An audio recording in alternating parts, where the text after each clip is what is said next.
چیرمن پاکستان تحریک انصاف د عمران خان په کال باندې موږ روان یو 25 تاریخ 25 مئی اسلام آباد ته به ځو د مصور چیرمن صاحب په قافله کې پیر مصور په قافله کې ان شاء الله تعالی قافله دا بس تیاره ده مرګري راټولیږي زو به ان شاء الله تعالی د درګاه نه د مصور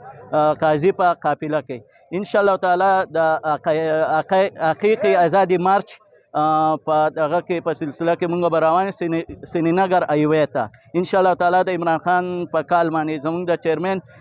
الله پاک په موږ باندې یو خصوصي رحم کړی چې یو داسې یو بې وطن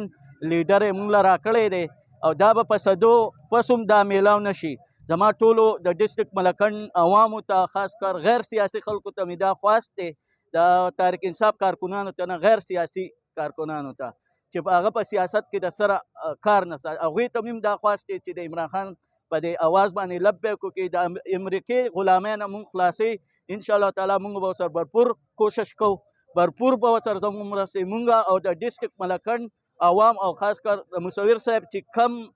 کارکنان دي د درګاه مونږ به ورسره یو مونږ به ان شاء الله تعالی مونږ به په فرنٹ پیج باندې یو او د په فرنٹ پیج باندې به یو ان شاء الله تعالی او د عمران خان صاحب په کال باندې به مونږ لبیک وایو او کانټینر نه چې دوی د کاڼې دیوالونه مونږ ته ور دی ان شاء الله تعالی دغه دیوالونه به ورانو اسلام آباد ته به ځان راسو